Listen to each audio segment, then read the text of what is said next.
Le chêne du parc détruit. Ah, ne me plains pas, m'a dit l'arbre. Autrefois, autour de moi, c'est vrai, tout était de marbre, le palais comme le roi. Je voyais la splendeur fière des frontons pleins de César et de grands chevaux de pierre qui se cabraient sous des chars. J'apercevais des Hercules, des hébés, des Ptichés dans les vagues crépuscules que font les rameaux penchés. Je voyais jouer la reine, j'entendais les halalis, comme grand seigneur et chêne, j'étais de tous les marlis. Je voyais l'alcôve auguste, où le dauphin s'accomplit, leur majesté jusqu'au buste, l'osant caché sous le lit.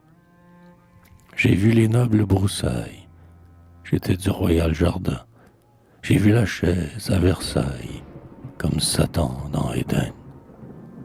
Une grille verrouillée, duègne de fer me gardait, car la campagne est souillée par le bœuf et le baudet. L'agriculture est abjecte, l'herbe est vile, et vous saurez qu'un arbre qui se respecte tient à distance les prés. Ainsi parlait sous mes voûtes le bon goût sobre et direct. J'étais loin des grandes routes où va le peuple incorrect.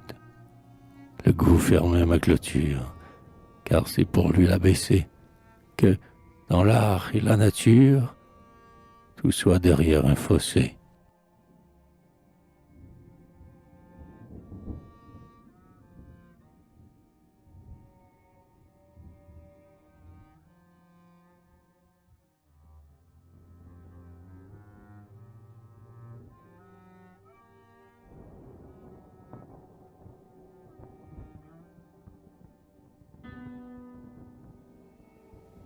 Le chêne du parc détruit.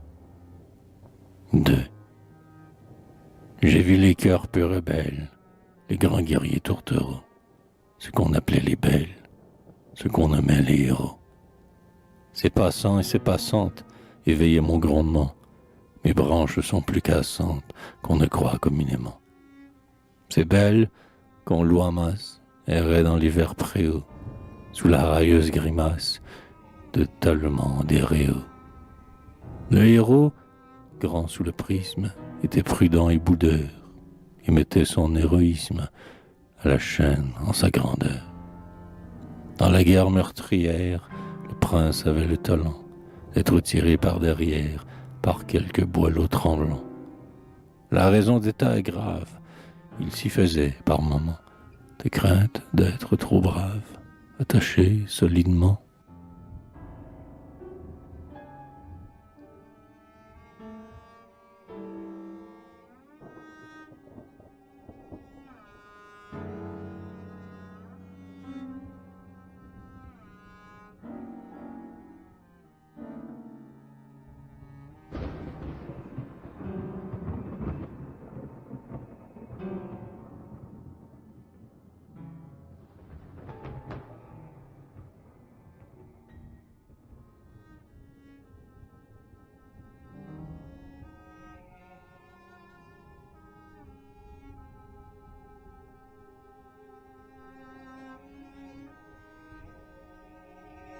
Le chêne du parc détruit.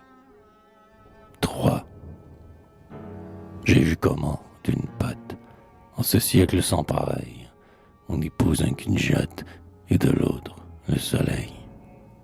J'ai vu comment grince et rôde, loin des pages polissons, l'auteur valet qui maraude des rimes dans les buissons. Ces poètes à reins graves étaient hautains et hideux, c'étaient des triboulets graves. Ils chantaient, et chacun d'eux, pourvu d'un honnête lucre, de sa splendeur émaillée, le Parnasse en pain de sucre fait partie-ton du tillet.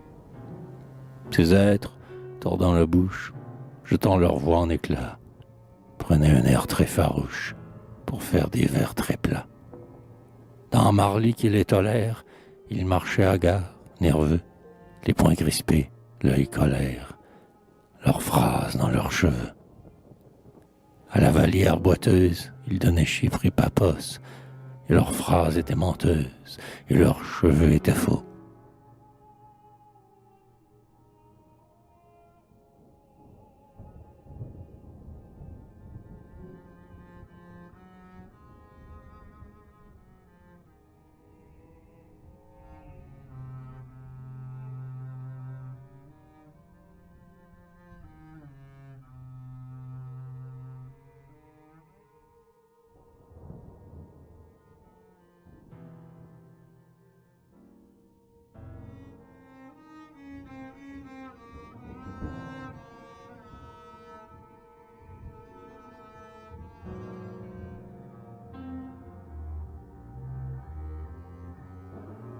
Le chêne du parc détruit.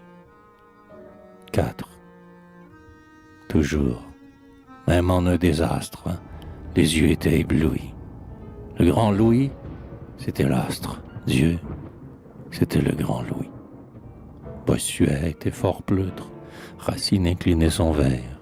Corneille seul, sous son feutre, regardait Dieu de travers. Votre race est ainsi faite, et le monde est à son gré, pourvu qu'elle ait sur sa tête un Olympe en bois doré. La Fontaine offrait ses fables, et soudain, autour de lui, les courtisans, presque affables, les ducs au sinistre ennui. Les bavilles, les freineuses, les tavannes teintes de sang, les altesses vénéneuses, l'affreux chandelier glissant. Les louvois nés pour proscrire, les villes chamillards rampants, gais, tournaient leur noir sourire vers ce charmeur de serpents.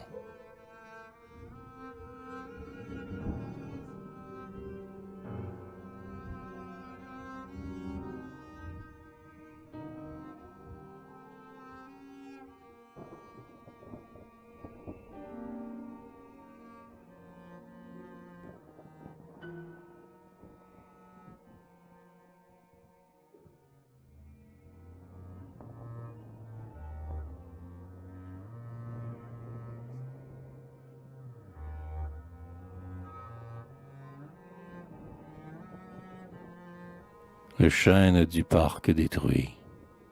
5. Dans le parc froid et superbe, rien de vivant ne venait. On comptait les brins d'une herbe, comme les mots d'un sonnet.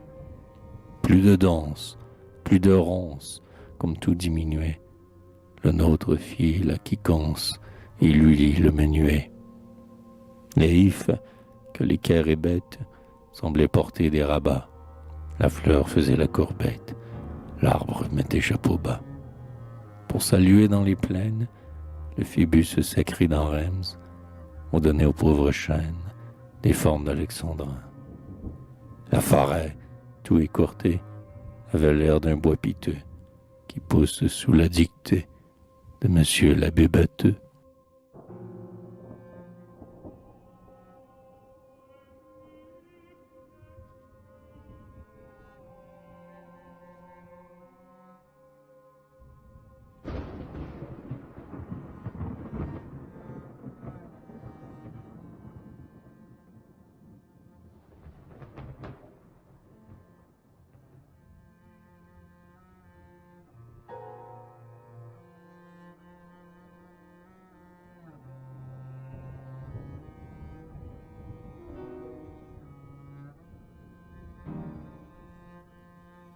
Le chêne du parc détruit. 6. Les rois criaient qu'on fracasse, qu'on pille, et l'on pillait. À leurs pieds la dédicace, muse en carte, souriait. Cette muse préalable, habile à brûler l'encens, même le moins vraisemblable, tirait la manche au passant. En gardant le seuil d'ivoire du dieu du sacré vallon, vendait pour 2 sous de gloire à la porte d'Apollon. On traquait les calvinistes. Moi, parmi tous ces fléaux, j'avais dans mes branches tristes le peigne de Despréaux. J'ai vu ce siècle notoire où le maintenant sourit, si blanche qu'on le peut croire, femelle du Saint-Esprit.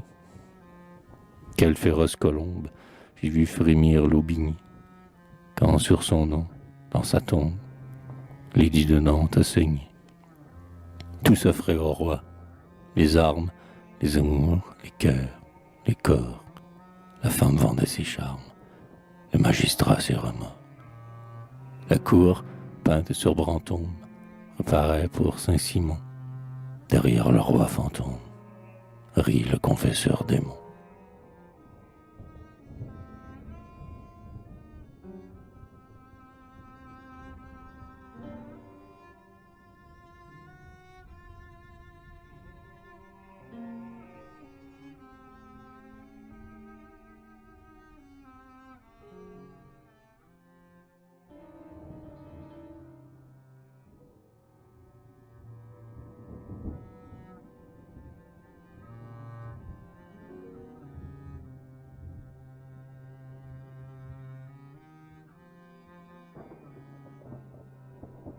Le chêne du parc détruit. 7. Tout ce temps-là m'importune. Des fadeurs ou des venins, la grandeur de leur fortune répétissent encore ces nains. On a le faux sur la nuque, il règne bon gré mal gré. Après un siècle en perruque, arrive un siècle poudré. La poudre à flot tourbillonne sur le bon peuple sans pain. Voici qu'Api Glion succède par l'impimpin. Alors ce poudre, c'est la mode. Voltaire, au fond peu loyal, offre à Louis XV une ode, coiffée à l'oiseau royal. La monarchie est bouffonne, la pensée a des bâillons. Au-dessus de tout, plafonne un règne en 3 cotillons. Un beau jour s'ouvre une trappe, tout meurt, le sol a cédé. Comme un voleur qui s'échappe, ce monde s'est évadé. Ces rois, ce bruit, cette fête, tout cela s'est effacé. Pendant qu'autour de ma tête, quelques mouches ont passé.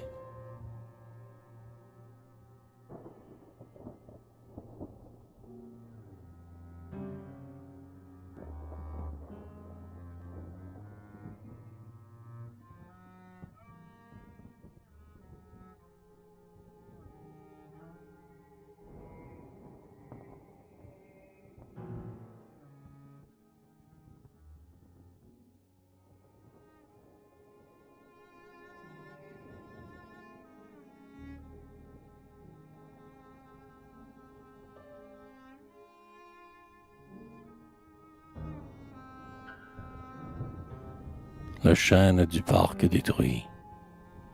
8. Moi je suis content. Je rentre dans l'ombre du dieu jaloux. Je n'ai plus la cour, je l'entre. J'avais des rois, j'ai des loups. Je redeviens le vrai chêne. Je crois sous les choux midi. 89 se déchaînent dans mes rameaux enhardis. Trianon vieux sans Laurence, je renais au grand concert, et j'appelle délivrance ce que vous nommez désert. La reine eut l'épaule haute, le grand dauphin fut pied beau, jamais mieux gros Jean qui saute librement dans son sabot. Je préfère au Léonore, qui introduisait le d'Anjou, les bons gros baisers sonores de mes paysans rougeaux. Je préfère les grands souffles, les bois, les champs, fauves abris, l'horreur sacrée aux pantoufles de Madame du Barry. Je suis hors des esclavages, je dis à la honte, assez, j'aime mieux les fleurs sauvages que les gens apprivoisés. Les hommes sont des ruines, je préfère au beau printemps des fiertés pleines d'épines à ces déshonneurs contents. J'ai perdu le roquelaure, jasant avec le bouffleur, mais je vois plus d'aube éclore dans les grands abîmes clairs. J'ai perdu Monsieur le Nonce et le monde officiel, et Dantin, mais je m'enfonce toujours plus avant au ciel. Décloîtré, je fraternise avec les rustres souvent. Je vois donner par Denise ce que Célimène vend. Plus de fossé, rien n'empêche à mes pieds sur mon gazon que Suzon morde à sa pêche et Mathurin Suzon. Solitaire, j'ai mes joies, j'assiste, témoin vivant dans les sombres claires-voies, aux aventures du vent. Parfois dans les primes verts court quelque enfant de 15 ans, mais vieille ombre sévère aime ses yeux innocents. Rien ne part un paysage sous l'éternel firmament, comme une fille humble et sage qui soupire obscurément. La fille aux fleurs de la berge parle dans sa belle humeur, et j'entends ce que la Vierge dit dans l'ombre à la primeur. J'assiste aux germes, à la sève, au nid où s'ouvrent des yeux, à tout cet immense rêve de l'hymen mystérieux. J'assiste au couple sans nombre, au viol dans le ravin de la grande pudeur sombre par le grand amour divin. J'assiste aux fuites rapides de tous ces baisers charmants. L'onde a des cœurs dans ses rides, les souffles sont des amants. Cette allégresse est sacrée, et la nature la veut. On croit finir, et l'on crée, on est libre, et c'est le nœud. J'ai pour jardinier la pluie, l'ouragan pour émondeur. Je suis grand, sous Dieu, je suis ma cime à la profondeur. L'hiver froid est sans rosée, mais quand vient avril vermeil, je sens la molle peser du printemps sur mon sommeil. Je la sens mieux, étant libre. J'ai ma part d'immensité. La rentrée en équilibre, ami, c'est la liberté. Je suis sous le ciel qui brille pour la reprise des droits, de la forêt sur la grille et des peuples sur les rois. Dieu, pour que l'Éden repousse, frais, tendre, un peu sauvageon, presse doucement du pouce ce globe, énorme bourgeon. Plus d'un roi, Dieu me pénètre, car il faut, retiens cela, pour qu'on sente le vrai maître, que le faux ne soit plus là. Il met, lui, l'unique Père, l'éternel toujours nouveau, avec ce seul mot, espère, toute l'ombre de niveau. Plus de caste, un ver me touche, l'hysope aime mon orteil, je suis l'égal de la mouche, étant l'égal du soleil. Adieu le feu d'artifice et l'illumination, j'en ai fait le sacrifice, je cherche ailleurs le rayon. D'auguste apothéose, me cachant les cieux jadis, remplaçait dans des feux roses, Jéhovah par Amadis. On emplissait la clairière de ces lueurs qui, soudain, font sur les pieds de derrière, dressés dans l'ombre le daim. La vaste voûte sereine n'avait plus rien qu'on pût voir, car la girandole jeanne, l'étoile dans l'arbre noir. Il sort des feux de Bengale, une clarté dans les bois, fier, qui n'est point l'égal de l'âtre des villageois. Nous étions, chênes, armes et trembles, traités en pays conquis, où se débraillent ensemble les pétards et les marquis. La forêt, comme agrandie par les feux et les zéphyrs, avait l'air d'un incendie de rubis et de saphirs. On offrait au prince, au maître, beau, fier, entouré d'archers, ses lumières, sœurs peut-être de la torche des bûchers. 100 000 verroteries jetaient, flambant à l'air vif, dans le ciel des pierreries et sur la terre du Suif. Une gloire verte et bleue qu'assaisonnait quelque effroi faisait là-haut une queue de pan en l'honneur du roi. Aujourd'hui, c'est un autre âge, et les flambeaux sont changeants. Je n'ai plus d'autre éclairage que le ciel des pauvres gens. Je reçois dans ma feuillée sombre aux 1000 trous vermeils la grande nuit étoilée, populace de soleil. Des planètes inconnues poussent sur mon dôme obscur, et je tiens pour bienvenue ces coureuses de l'azur. Je n'ai plus les peaux de soufre d'où sortaient les visions. Je me contente du gouffre et des constellations. Je déroge, et la nature, foule de rayons et d'yeux, m'attire dans sa roture, pêle-mêle avec les cieux. Cependant, tout ce qui reste, dans l'herbe où court le vanneau, et que broutelant agreste, du royal siècle à Giorno. Tout ce qui reste des gerbes, de jupins, de sémélés, des dieux, des gloires superbes, un peu de carton brûlé. Dans les ronces paysannes, au milieu des vers luisants, les chandelles courtisanes et les lustres courtisans, les vieilles splendeurs brisées, les ifs, nobles espions, leur altesse les fusées, mes seigneurs les lampions.